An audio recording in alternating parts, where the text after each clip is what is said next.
Normalment agafem un conte que ell escolleix, normalment és un conte en català, però si ell en aquells moments vol un conte en castellà, cap problema, en definitiva, ell decideix. Es posa a llegir i després, sobre la marxa, anem interactuant segons la lectura, de manera que, per exemple, ell em pugui explicar què és el que ha entès o què és el que ell creu que diu o explica aquell conte, i a la vegada jo li puc fer preguntes sobre el mateix conte. Concluïm el Vallès Educa d'avui visitant la Biblioteca del Nord a Sabadell per conèixer el projecte L'Èxit. L'Èxit es du a terme des de fa 3 anys a diferents municipis de Catalunya i té com a objectiu la millora de la comprensió lectora com a vehicle per obtenir millors resultats acadèmics.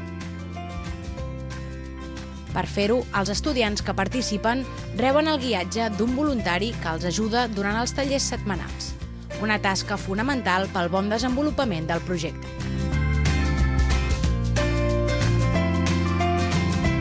Bé, nosaltres el que vam fer va ser una crida ciutadana de voluntaris i llavors vam fer una selecció, els hi vam fer una formació. De fet, l'únic requisit és voler ajudar amb un alumne de primària i tenir a la disposició i l'estona i el temps i les ganes. No hi ha cap altra condició. El que sí que fem és una formació per ajudar-los una mica a entendre què s'espera d'ells durant aquestes estones de lectura que comparteixen amb els infants. Tot el que sigui, per exemple, intentar col·laborar i potenciar el món de la infància, penso que no solament és bo, sinó que tots ens hi hauríem d'apuntar. I la lectura, evidentment, penso que no és discutible, que és un camp en el qual s'hi ha de treballar molt perquè pot proporcionar molta habilitat, no solament llegint, sinó inclús pel desenvolupament vital al llarg dels anys. Considerant l'experiència l'any passat i alguna de les valoracions, o majoritàriament les valoracions dels alumnes i les seves famílies, jo crec que la figura del voluntari és altament valorada per aquestes famílies i per aquests alumnes. De tal manera que per algun d'aquests alumnes, molts d'aquests alumnes, aquesta és una experiència molt significativa en el seu aprenentatge, en els seus primers aprenentatges, especialment pel que fa al gust per la lectura i l'activitat de comprensió lectora. Un dia a la setmana, els nens i nenes es troben a la biblioteca amb el seu voluntari per realitzar el taller L'Èxit.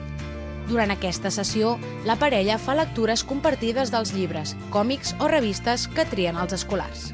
Sí, tota la casa i la família que s'hi refugiava. Es tracta d'una lectura comentada i participativa. Les interrupcions són habituals per buscar diccionaris o per resoldre dubtes, ja que el projecte té com a objectiu que el petit lector entengui allò que està llegint. Diablillo, travieso, entremaliats, travieso, molt bé.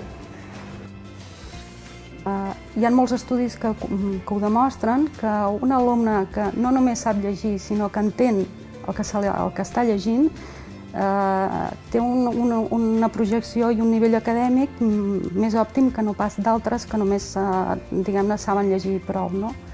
Llavors, a major comprensió lectora, major èxit educatiu. Per tant, precisament per això es diu L'Èxit, aquest programa. Lectura i èxit educatiu va íntimament vinculat, sobretot en l'aspecte de comprensió lectora. Una cosa és la millora de la lectura i l'altra és entendre allò que s'està llegint.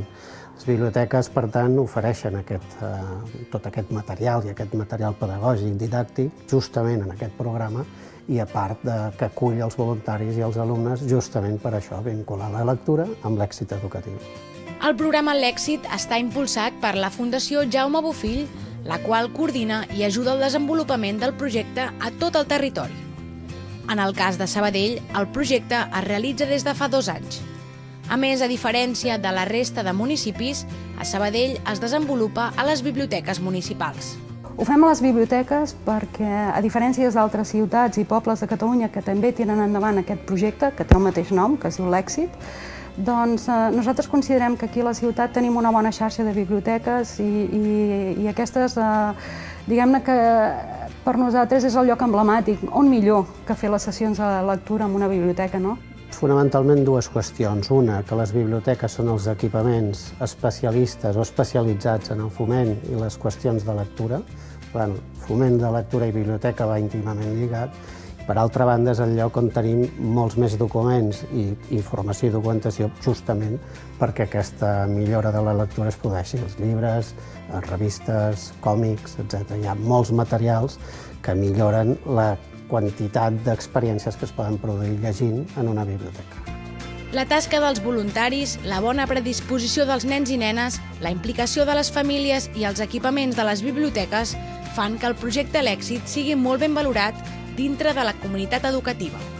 Aquesta iniciativa està ajudant a que molts estudiants estiguin millorant en comprensió lectora i, per tant, també millora el seu rendiment escolar. Tenim indicadors del curs passat, per exemple. Els alumnes van fer unes proves de comprensió lectora, ho van passar als seus tutors, a les aules, en les seves escoles, i aquesta mateixa prova la van repetir al final del curs. En vam passar una a l'octubre i una altra a final de curs. Realment hem constatat una millora. És una millora que té a veure amb tots els aprenentatges que fa aquell alumne a les escoles, perquè evidentment on aprenen a llegir i segurament progressen és a l'escola, però segur que activitats de suport com aquest programa els pot ajudar a millorar la comprensió lectora. Amb aquest últim reportatge ens acomiadem fins la setmana vinent per conèixer més projectes educatius a la nostra comarca, aquí, al Canal Terrassa Vallès.